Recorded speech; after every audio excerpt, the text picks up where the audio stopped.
O que faz as moedas se movimentarem aí umas em relação às outras, do ponto de vista fundamentalista, do ponto de vista econômico? Por exemplo, o déficit na balança comercial, o que é isso? É quando um país importa mais do que exporta.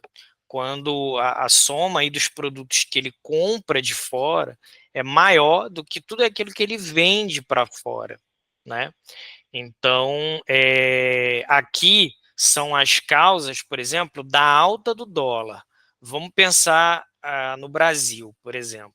Então, quais são os fatores principais que influenciam na alta do dólar? Ah, porque o presidente falou besteira. Também, mas isso daí é ruído. Isso daí são, assim, às vezes, no cenário político, tem algum tipo de desconfiança em relação a algumas coisas que são ditas, mas a nível de coisa concreta, e que é um movimento que normalmente é para ficar, que é duradouro, são esses aqui que impactam, né?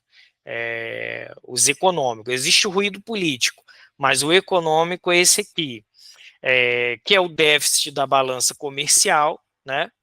Por quê? Porque, vamos supor, pensa no Brasil. Se o Brasil está comprando muito mais de fora, para ele comprar, ele tem que pagar em dólar, né?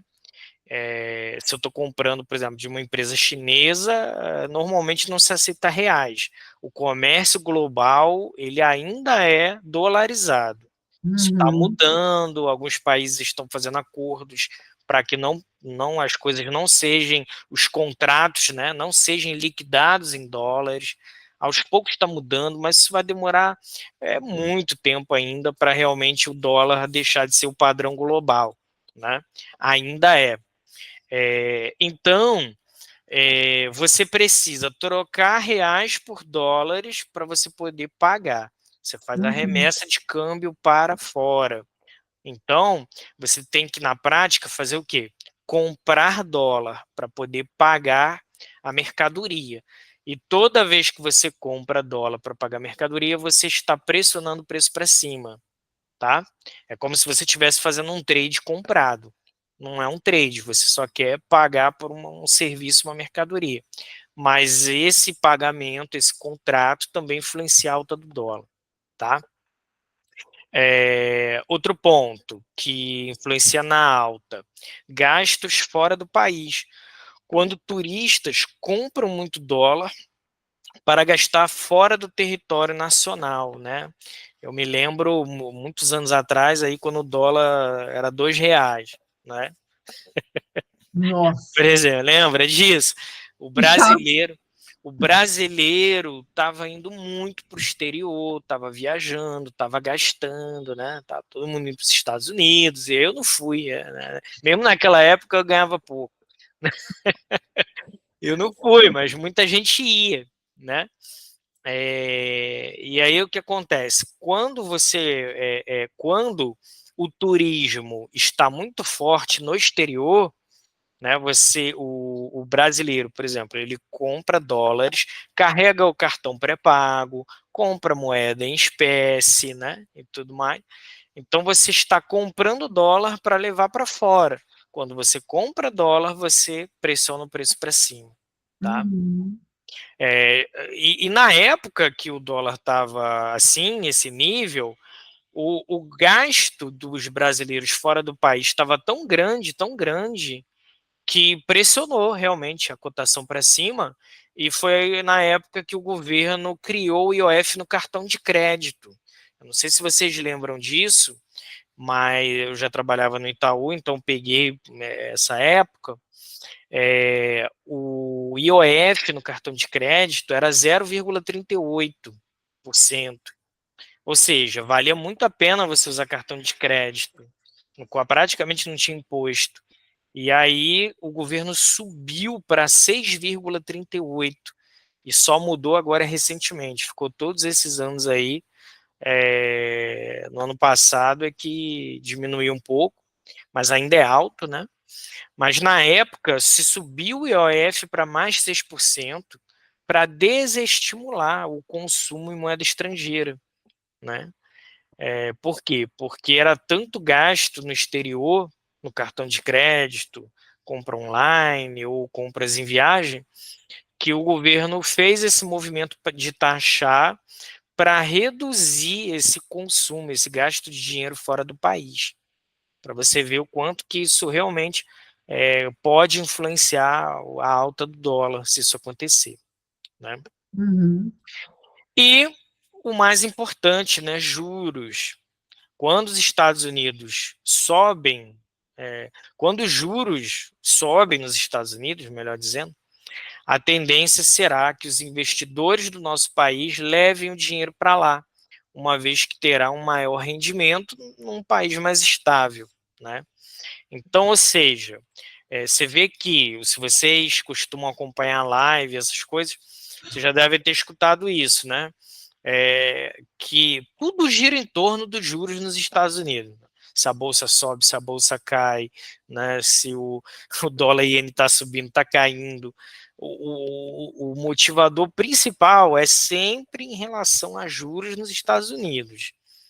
Ah, mas a notícia de inflação hoje impactou. Impactou por quê? Porque dependendo de como vê a inflação, os juros nos Estados Unidos pode começar a cortar, ou vai ter que manter, ou vai ter que subir. Então, os outros dados econômicos, eles acabam influenciando os mercados, porque esses dados econômicos é que o Fed está olhando para saber se ele vai cortar os juros ou não. Mas os juros é o que está em primeiro lugar, entendeu?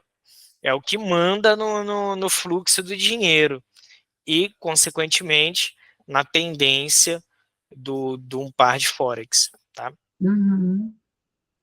Então, vamos passar aqui. É, isso aqui não, isso aqui não, isso aqui não, isso aqui. E o movimento de queda, né? A gente viu o de alta. O de queda é o contrário, mas vamos dar uma passada para fixar bem esse conhecimento, né?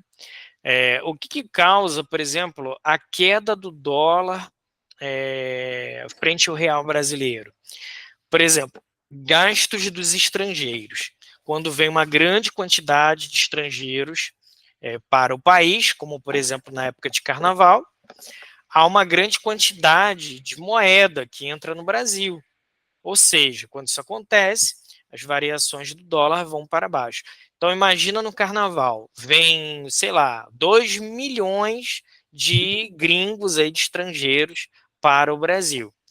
Todos esses estrangeiros vão trazer euros, vão trazer dólares, vão trazer outras moedas que eles precisam vender essa moeda para comprar real, né? Então, se esses 2 milhões de turistas estão comprando real, eles estão fortalecendo o real frente ao dólar, né? Então, por exemplo, vem lá o pessoal dos Estados Unidos. Qual é a operação de câmbio que ele vai fazer quando chegar aqui? Ele vai vender dólar e comprar real. Então, ele está pressionando o par dólar-real para baixo, tá? Uhum. Segundo ponto, o superávit da balança comercial. Ao contrário do déficit, né, o superávit, ele demonstra que o país está exportando mais do que importando. Há uma quantidade maior de dólares entrando no Brasil do que saindo.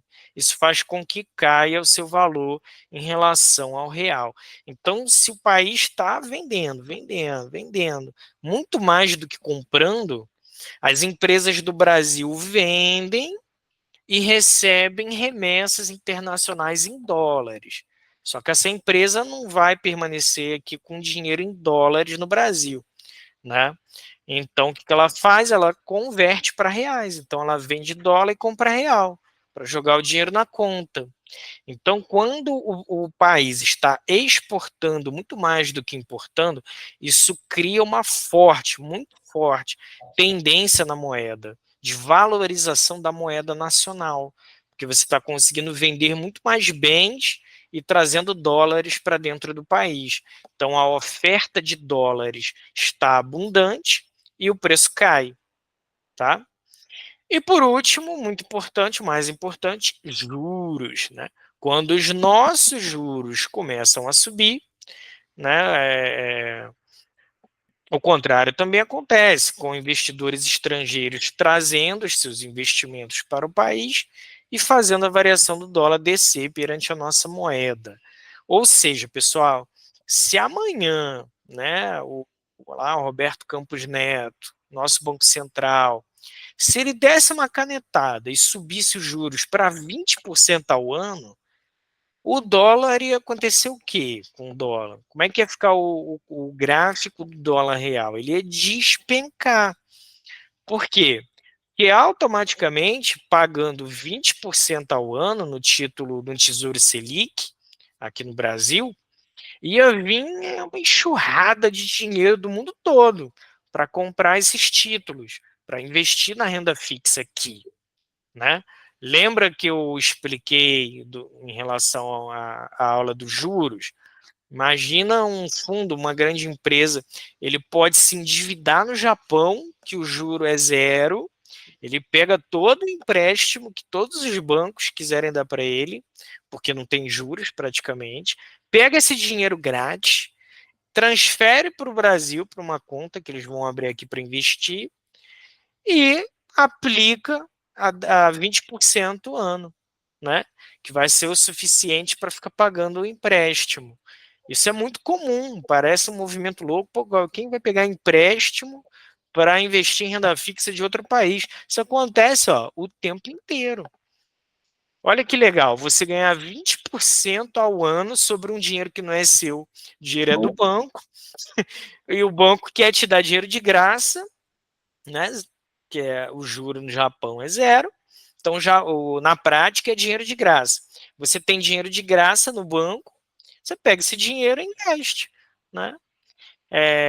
Foi o que, por exemplo, até no último ciclo do Bitcoin, em 2020, que começou por causa disso. O mundo todo com juros zero, aí todo mundo se endividou para comprar Bitcoin, né? Nossa, sério? Ali foi um negócio, foi um super negócio, valeu muito a pena, entendeu? Nossa. Ou pegou empréstimo para comprar Bitcoin. Caraca.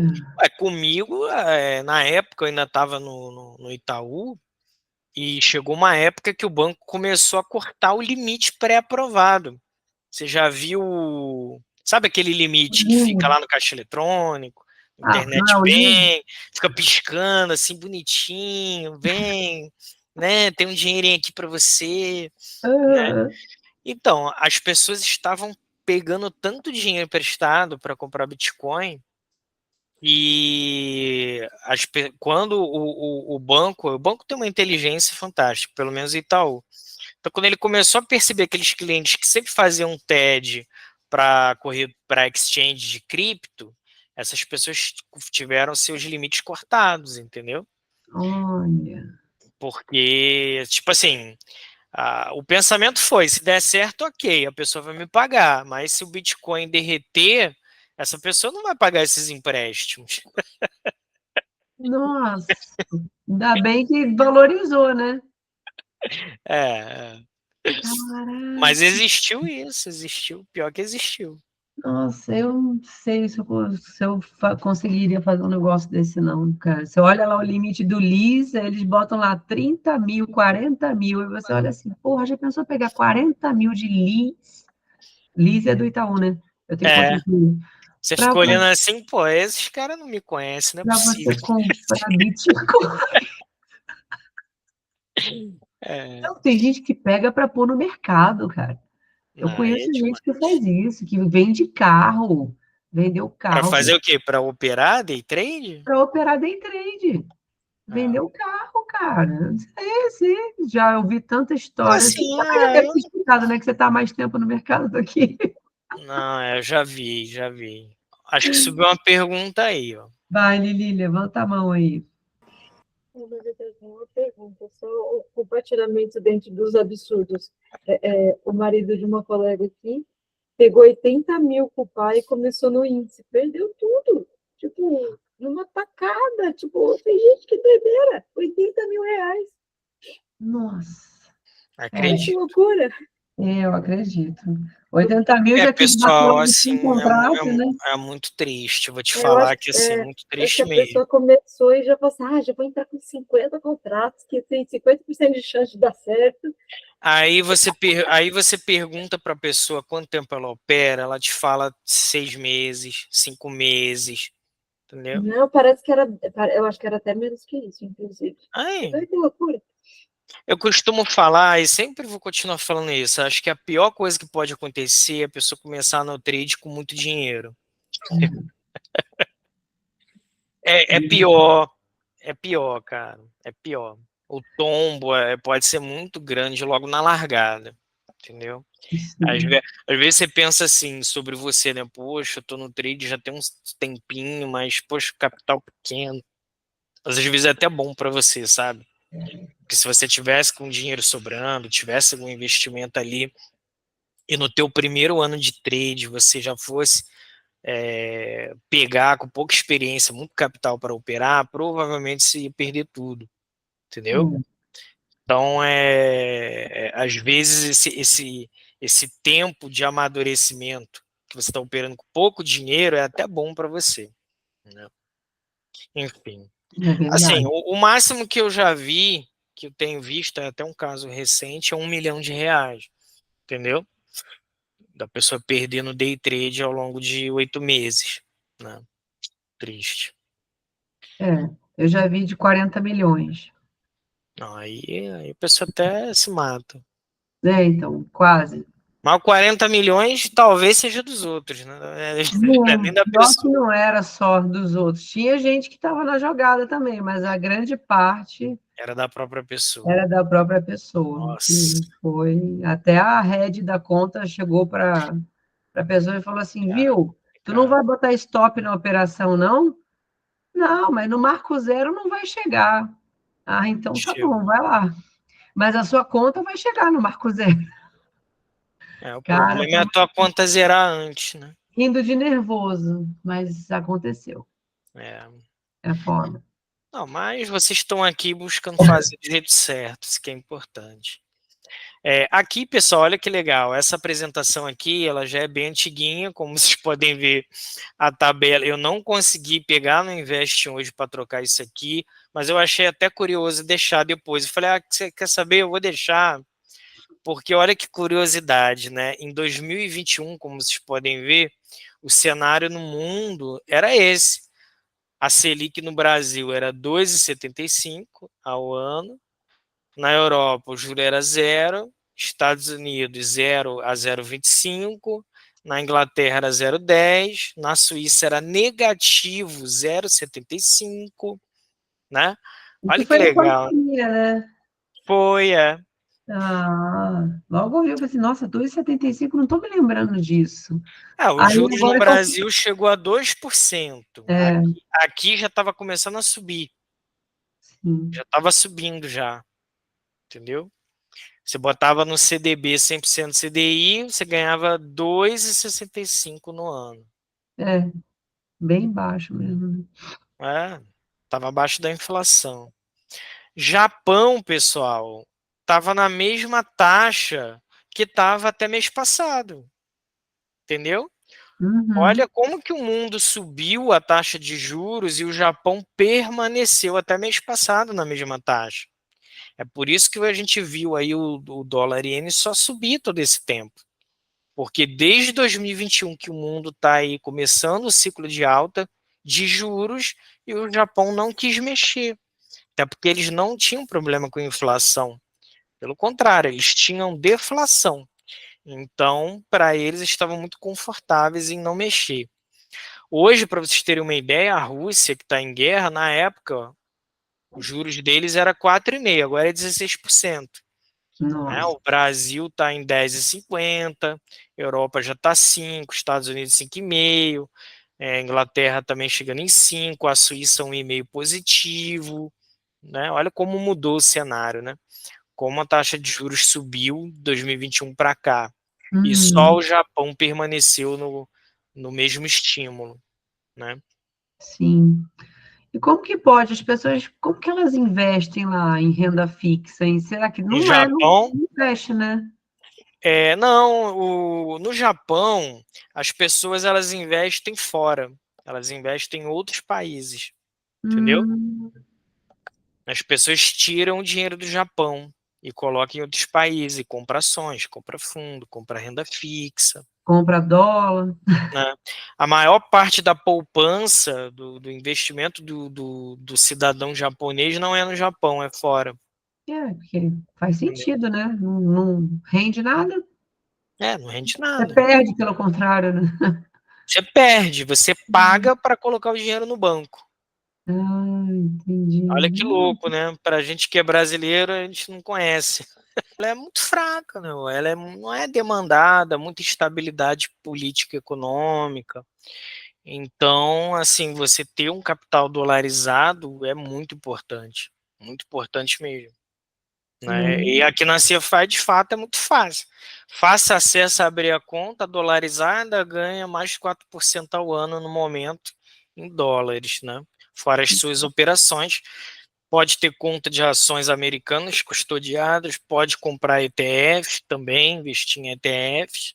Então, tem muita opção. É só se ir se familiarizando com tudo que tem aí na CFI Uhum. e você vai não só operando day trade, swing trade, como também dá para investir por aqui também. É. Aqui, pessoal, é o bom e velho calendário econômico, né, do Investing. Eu recortei do Investing, que vocês com certeza acompanham sempre, né? Uhum. E é a ferramenta que eu recomendo, porque o Invest ele é bem completinho, fácil de usar, gratuito, os dados não atrasam, sai certinho, tempo real. Então, assim, não tem necessidade de pagar algum tipo de terminal para isso, tá? Não tem necessidade. E quais são, então, pessoal, os principais indicadores que movimentam os preços, né? A gente sabe que, né, em última instância, você tem que olhar para juros, tá? Mas o que vai impactar na cabeça do presidente de um banco central, se ele vai subir os juros, se vai manter, se vai cortar, né? Aí ele vai estar olhando para isso aqui. Então você vai estar olhando para esses 5 para você entender que tipo de impacto isso causa no cenário dos juros daquele país, né? Olha como é que o Forex de fato é mais simples, porque em última instância tudo se resume a juros. Se os juros vai subir ou não vai, entendeu? Uhum. Então, o que o Comitê de Política Monetária ele olha? Ele olha para o PIB, né, que é o Produto Interno Bruto, que é aí o somatório de toda a riqueza produzida no país, que é uma das métricas que a gente acompanha se o país está crescendo ou não. Então, poxa, vamos supor que a expectativa do Brasil para esse ano é 2% de crescimento do PIB, né? Se o Brasil crescer 2,4, surpreender, isso vai ser positivo para o país, né? Aí bolsa tende a refletir positivamente em bolsa, valorizar o real também, tá? Payroll, né? O relatório de emprego não agrícola dos Estados Unidos. E aí eu coloquei aqui também relatórios de emprego em geral dos demais países. Demais países, se você opera outros pares, né? Por exemplo, Alan, eu gosto de operar o euro e iene, né? Aí você vai ter que olhar esses dados de emprego, não o payroll. Você vai ter que olhar para os dados de emprego da Europa e do Japão. Você tem que olhar para os dois ou pelo menos para um só. Você pode acompanhar os dois países. Ou você pode escolher um só e falar assim, não, eu vou acompanhar, eu prefiro focar, mas eu vou acompanhar todos os principais que eu preciso acompanhar, né? Você pode fazer isso, pode escolher só um lado, ou se você se identificar, se você passar a gostar de ler sobre economia, você pode acompanhar os dois, né? Mas o payroll, se você opera paridades com o dólar, que eu acho que todos vocês aí operam, né? É o relatório assim que costumava causar muito efeito, muita volatilidade, né? Agora nem tanto, deu uma reduzida. Mas dependendo de como vai desempenhar o mercado de trabalho americano, pode voltar também a movimentar bastante, né? E aqui o que eu estou querendo dizer não é você operar payroll, não é isso. É você acompanhar, né? E lá no Investing você tem os dados anteriores, aí você consegue pensar, pois, né, tem cada vez mais, tem cada vez menos desempregados, né? A criação de vaga de emprego está muito forte, a economia está sólida, né? Dados muito fortes de emprego, por exemplo, imagina que a expectativa era 200 mil vagas, e aí veio 400 mil. Poxa, emprego não é bom, né? É bom. Quanto mais gente empregada, melhor.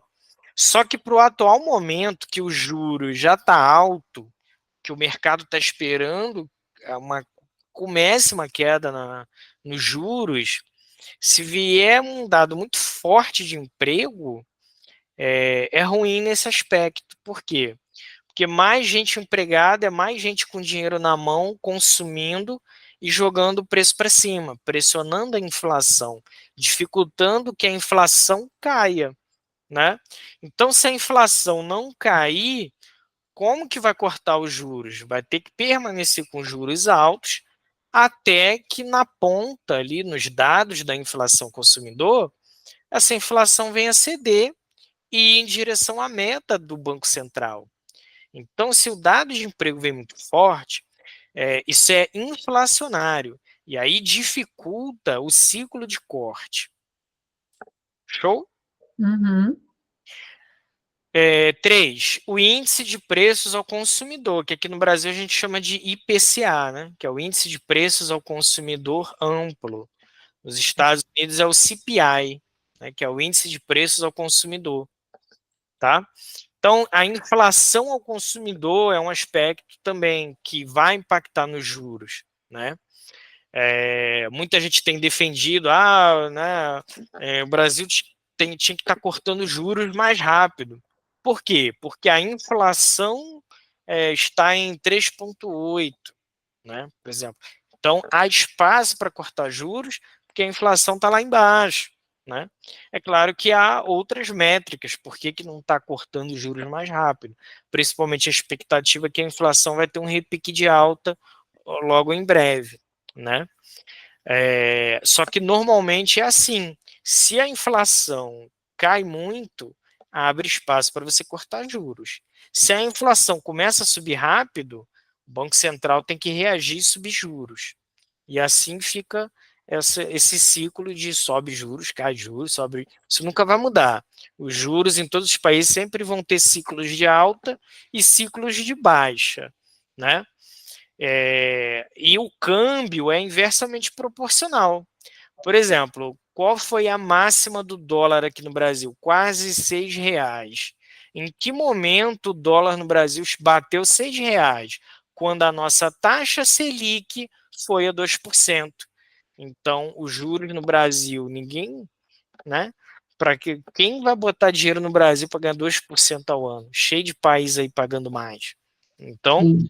saiu muito capital daqui e o dólar foi para R$ 6. Conforme os juros foi subindo, a Selic saiu de 2, né, agora aí para 13,75, aí o dólar caiu, né, foi corrigindo, o real foi se valorizando, né? E eu costumo dizer que a minha análise pessoal é que era para o dólar estar muito mais baixo. No patamar de juros que a gente está agora, era para o dólar ter caído muito mais. E aí, quando mudar a presidência do Banco Central, no início do ano que vem, o indicado do governo, o governo ele quer cortar mais rápido os juros. E se realmente isso acontecer, provavelmente dólar a R$ 5 vai estar barato, vai ser o fundo. E a gente vai renovar máximas. né? Principalmente se os Estados Unidos não cortar. Imagina que os Estados Unidos está cortando bem devagar. E aí a taxa nos Estados Unidos está 5. E no Brasil está 7. Estados Unidos 5 e aqui 7. É difícil, né? Atrair o capital. Uhum. Então, provavelmente, a gente pode ter tendência de alta no dólar se esse corte de juros no Brasil for muito rápido. Número 4, índice de confiança do consumidor.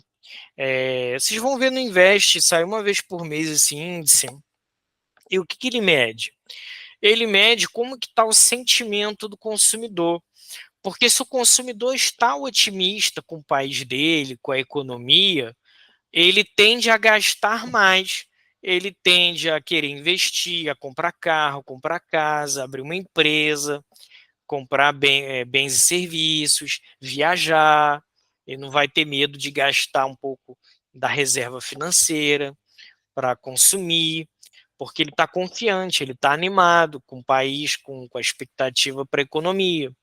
Já se o consumidor ele está pessimista, se ele não está confiante no governo, na economia do país, o que vai acontecer? Ele não vai querer gastar, ele vai querer poupar, ele não vai querer abrir empresa com medo de quebrar, né? Ele não vai querer trocar de carro, ele não vai trocar de imóvel para fazer crédito, financiamento imobiliário, que ele pode estar com medo de ser mandado embora. Então, se ele não está com esse otimismo, com essa confiança, ele não faz a economia girar, ele tende a se retrair e não gastar, né? Então, isso daqui é um bom indicador também para você entender como é que está o sentimento de mercado. E o número 5, para terminar, o índice de produção industrial, né? Por quê? Esse índice é o PMI, tá? É o Uhum. PMI. Ele é medido assim, o nível 0 é o número 50, tá? Se o dado vier abaixo de 50, 48, 47, significa uma retração, significa que a produção industrial desacelerou, né? Encolheu. Então, ao invés de se produzir mais riquezas, se produziu menos riquezas. E se vier acima de 50, 51, 52, 53, significa que a atividade de produção industrial aumentou. Então, se aumentou, é bom para a economia, bom para as empresas, para as pessoas, para a geração de emprego, né? E para o mercado de ações e também até mesmo para fortalecer a moeda do país. Tá? Então, Uhum. esses 5 são os principais que vocês devem observar. Esses 5, em última instância, eles auxiliam os tomadores de decisão para entender o que vai fazer com os juros, se é para fazer alguma coisa, se não é para fazer nada, né? Uma coisa leva a outra, tá bom?